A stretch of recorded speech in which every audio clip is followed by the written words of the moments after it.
Kuna watu unaweza kuchokoza mara nyingi, na kuna watu ukichokoza utajua aujui.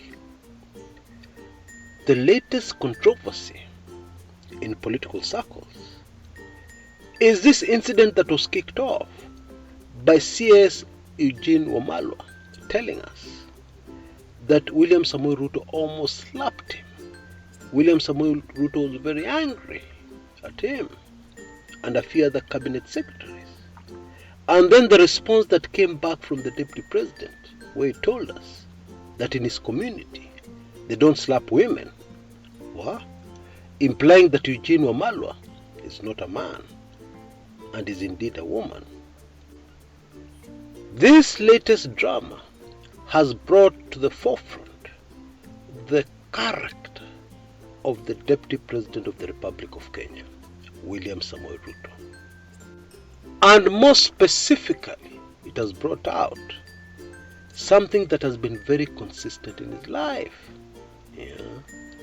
Anger issues. This is definitely a candidate. This is definitely a man who needs very serious anger management classes and counseling before it is too late. Because there are many things in this life that you can do that can never be undone.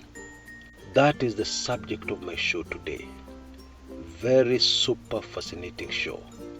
Indeed, towards the end, I play you a clip, an audio, of how the deputy president in another incident interrupted his speech to have a go at a mwananchi live while people are there listening and watching, and some of them getting very scared.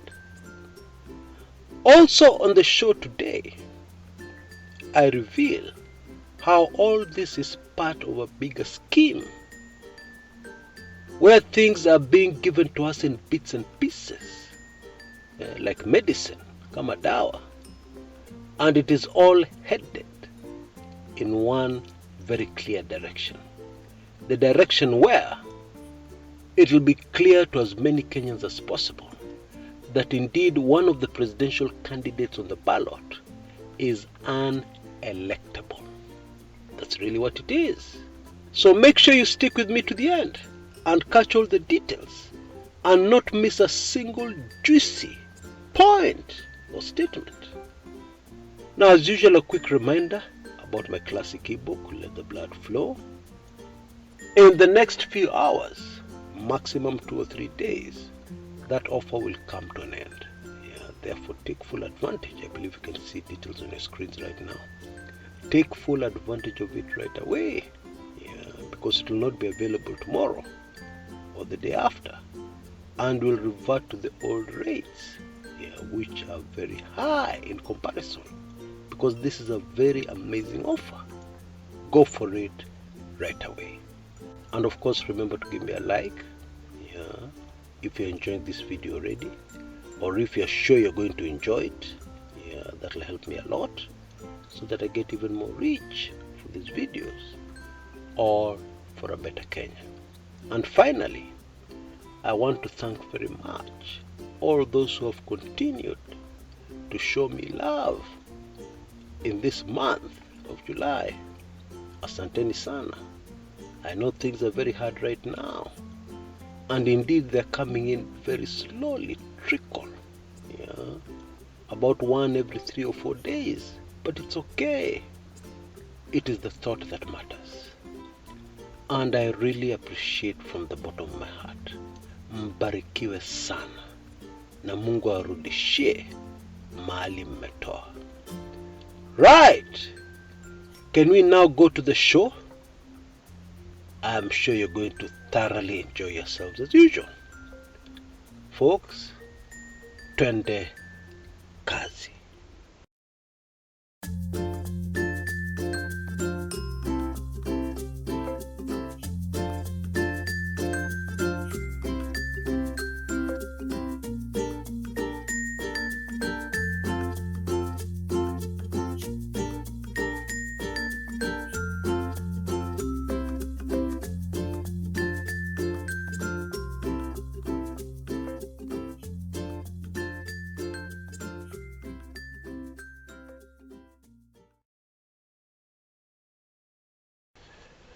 it should be very obvious that what Team Azimio are doing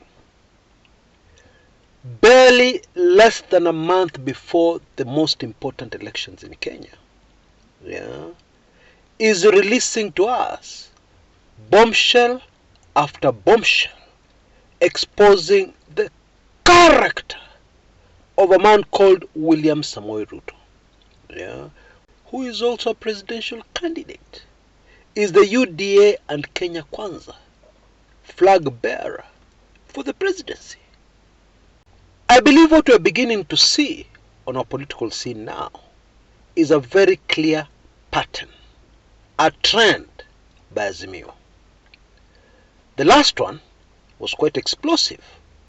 It was that leaked video of Deputy President William Samoei Ruto telling Kikuyu elders that he almost slapped the President of the Republic of Kenya. Remember that? And even before that, there have been exposés from Team Azimio, and it looks like they're serving it in bits and pieces. Drip, drip, drip. Wanatupatia kama dawa. Medicine you don't take in large quantities. You take in small quantities. 50 milliliters, 100 milliliters, etc., etc. And I believe that one of the Deputy President almost slapping the President was 100 milliliters. I believe you know what I mean. And now, tumepewa dawa yengine. I believe this is 50 milliliters. But still very potent. What we've been told by Cabinet Secretary Eugene Wamalwa is that in 2018, William Samoei Ruto almost slapped him. He was in a rage. He was so angry. The Deputy President's response, which was a terrible mistake. The Deputy President responded by saying, in his culture, where he comes from, they don't slap women. Of course, implying that Eugene Wamalwa, who is a man, is actually a woman. It is an insult. And in retrospect, we can now see very clearly that in the Deputy President responding, he was taking the bait. Angechukua your bait, ignore, and then he would not even be here making this video. Nobody would have thought twice about it. But the Deputy President could not resist biting the bait. And clearly Eugene Wamalwa was waiting for him, the CS, because he responded by giving us even more information. Eugene Wamalwa told us that the Deputy President was so enraged that he also almost slapped a man called Fred Matiang'i, who's the CS Interior, a very powerful docket. And then he reminded Kenyans, at least those on this channel already are very much aware because we've mentioned it here many times. He reminded us that it is the same William Samoei Ruto on the very grounds of State House Nairobi, a secure location, maybe the most secure location in the country, guarded 24/7, 365 days a year, right there on the grounds of State House, William Samoei Ruto slapped and punched a man old enough to be his father, a man called Reuben Chesire, the late. Now let me take this opportunity to give you a little more information about what went down. Later on, when Ruto was asked why he fought a man old enough to be his father, or maybe slightly older, Ruto's response was that Bwana Chesire had called him a conman. Now it is not clear if Chesire was referring to the incident involving a man called Cyrus Njirongo, because Cyrus Njirongo was very bitter about what happened between him and Deputy President William Samoei Ruto. He ordered some KANU t-shirts from Ruto, 10,000 t-shirts. And what Ruto did is that he printed 1,000 t-shirts, supplied them, and then somehow got them out of the stores and resupplied those same 1,000 t-shirts 10 times, and was paid for supplying 10,000 t-shirts. You see, our accountants here will tell us that payments are made against a delivery note and an invoice. So if the delivery note reads, or you have 10 of them, each delivery note is reading 1,000 t-shirts. That's a total of 10 t-shirts.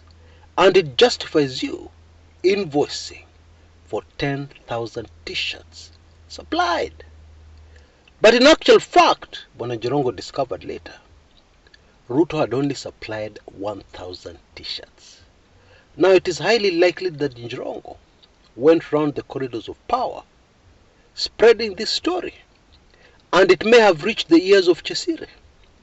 And that is why Kshs called William Samoei Ruto a conman. But unfortunately, when he did that, Ruto saw red.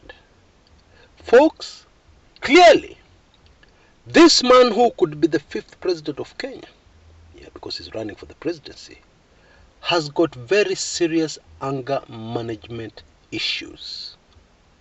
And that should be a red flag for anybody who understands why we even have anger management classes, anger management programs. You can't have a program if the issue is not serious that you have to deal with. People with anger management issues can do anything when they're mad, when they're angry, and then only regret later. That is the character of WSR, William Samoei Ruto, Deputy President. And in Wamalwa's rejoinder, he added something else. He told us that this response from the Deputy President of insulting Eugene Wamalwa, Deputy President saying that in his culture they don't slap women, clearly implying that Eugene Wamalwa is a woman, and we know it's not. That kind of response was not presidential. That's what Bwana Wamalwa told us. And indeed, it is true, it was not presidential. But what is at the top of my mind, and what should be at the top of the mind of most Kenyans, is this anger management issue. You don't want to elect, you don't want anybody near the presidency who has got anger management issues. Why? Because the president is a very powerful man. He is commander-in-chief of all our armed forces. If the president of Kenya gets angry, if the president of Kenya sees red, they can very easily make decisions that will impact very negatively, long term, or for a very long time, on the people of Kenya. That should be obvious. Now, of course, I'm fully aware that you, dear supporters, and those who love the Deputy President, and of course there's nothing wrong with supporting the Deputy President, it is your democratic right. But I'm sure those group of people will shoot back and tell me, Chris, you hate the Deputy President. This video is not balanced. And so, for the sake of those folks, I'm going to do something different today. This is what I want. Now, because this video needs to be balanced, and we have spoken about the latest development concerning Deputy President William Samoei Ruto, we must also interrogate in this same video negative aspects of his main competitor, Raila Odinga. That's not according to me. That is according to you, dear supporters. And so I want to appeal for your help, so that we have a balanced video. So that below this video in the comments area, we have factual comments about similar things Raila Odinga has done. Yeah. Now, I'm sure when Raila Odinga was young, he did 1, 2, 3. Yeah, it is normal when people are growing up. And even when he was an older politician, because he has been in politics for a very long time, I'm sure he has done stuff. So I want to request, and I'm appealing to you, please, can somebody avail to us information where Raila Odinga supplied 1,000 t-shirts 20 times, yeah, so that he invoiced for 20,000 t-shirts, or a story similar to that one? Please, supply us with a story, or give us another story about how Raila Odinga almost slapped a member of the cabinet, because we want to be balanced. Allah. And don't put fairy tales, put real stuff, so that we are balanced. Okay, we are not unfair to the deputy president. Wah, wah, wah, wah, wah. Eh? Hii Kenya, mambo iko ngumu. Folks, on a serious note, it is all coming down right in front of our eyes to a very simple thing: the character of a man. You see, many weeks ago on this channel, we said that the 2022 elections in general, the 2022 general elections in Kenya, will be all about the character of a man or a woman. Now, to be very honest with you, that was not even a prophecy or prediction. It was more of a prayer. And it seems that Almighty God has answered that prayer. We go for 2-3 days of electioneering, something crops up. And it's all about the character of a man. Hii degree ya Sakaja, anger management issues with some people, etc., etc. Every other day, or at least after 3 days, a big issue emerges in Kenya linked to the general elections. And it all has to do with the character of a Kenyan. Almighty God has truly answered our prayer. The prayer of long-suffering Kenyans. And for avoidance of doubt, there is no manenos of balancing here. The deputy president said, and we all heard, in their culture they don't slap women. And he said this in response to the remarks of Eugene Wamalwa. We all heard him. These are not rumors. This is not a conspiracy theory. This is not propaganda. We all heard him clearly. Issues of the character of a man.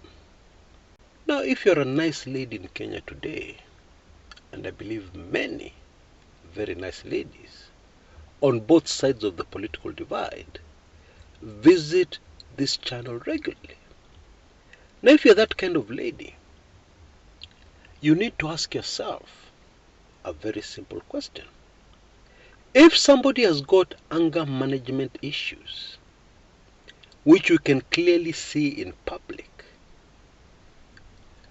is the woman in that man's life immune to this violence? It's a simple question. I want a simple answer. Yes or no. Let us not create stories which are not there. I'm just asking you to answer my simple question. Because we know people who are in dire need of anger management, to help them deal with this problem. In virtually all cases, over 99%, will visit the same violence, the same anger on their loved ones and the ones who are close to them. So picture this. You're a nice lady. Of course, you're an activist against gender-based violence. It is something you can talk about at length, suddenly, if called upon to do so.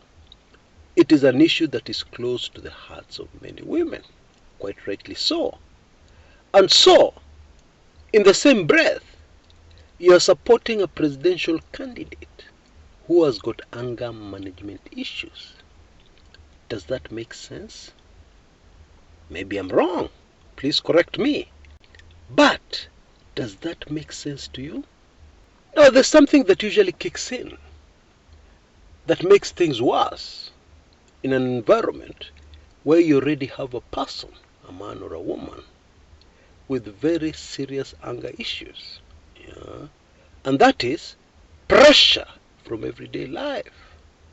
If things are not going right in their lives, if their plans are not going right, indeed if their plans are collapsing before their very eyes, then that person is bound to have many, many, many more bouts of serious anger and violence.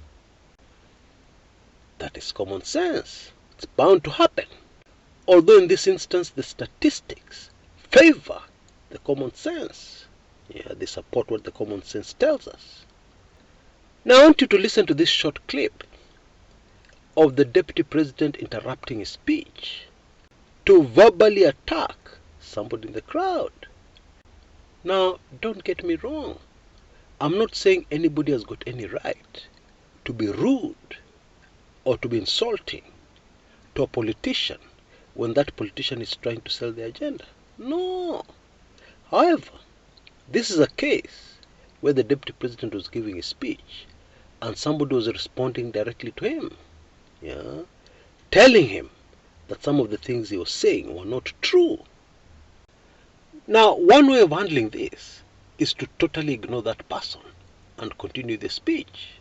However, I also appreciate the fact that it can easily disrupt your train of thought, yeah, if you're addressing people. So the response, the usual response, is for the politician to signal to one of his aides, to one of his handlers around, to take care of that problem. And then the rest of us don't notice. The rest of us have no idea what was going down. But in this case, William Samoei Ruto decided no, he wouldn't handle it like that. And he handled it in a totally different way. Just listen in. I'll be back shortly. Wewe kijana, wacha kunijibu, unanijibu kama nani? Kama umeleta kisirani kwa hiyo mkutano utoke. Wewe kijana, wacha kunijibu, unanijibu kama nani? Kama umeleta kisirani kwa hiyo mkutano utoke. Yeah, you can tell from the tone of his voice. If that guy was anywhere near the deputy president, angeona chemtamakuni. Yeah, my apologies to younger Kenyans, who I'm sure have no idea what I'm saying. But let me put it another way. Angejua ajui. Oh yes. Now Kenyans, what kind of president do you want? Do you want somebody who is wise? Somebody who is cool and collected? Somebody who visits maturity to every problem? Isn't that what we all want? Or we don't care, and what we want is the person we want. It doesn't matter whether they have anger management issues. We'll sort that one later. Huh? Ati what? My friend, this is not something you can sort out later. Sahau. Not possible. Anyway, you're welcome to your view. So you may have that view. Hiyo kitu tutasort baadaye. Kwanza tuhakikishe kwamba makamu wa rais William Samoei Ruto ameingia ndani ya State House. Alafu hizo shida zingine zote tutadeal nazo. Ama zingine zitavanish into thin air. Every dream is valid. You're allowed even to build castles in the air. Yeah. Imagine things that are not there. Imagine impossible and realistic things. It is your democratic right. But folks, my strong advice is stop and think. Because the future of your children and your great-grandchildren, assuming you don't care about yourself, will be decided by how you cast your vote on the 9th of August 2022. And I'm not telling you to vote for Raila instead. No, find your own candidate. Vote for Maure. Vote for Wajakoya. Yeah, you have options. Don't have to vote for Raila. But be very careful about the character of the person you want to give your presidential vote, which is a message from you that this man, can be our president. Be very careful in making that decision, because that decision has far-reaching consequences, yeah, that could haunt this country for decades. Not years, decades. Until next time, this is Chris Kumekucha.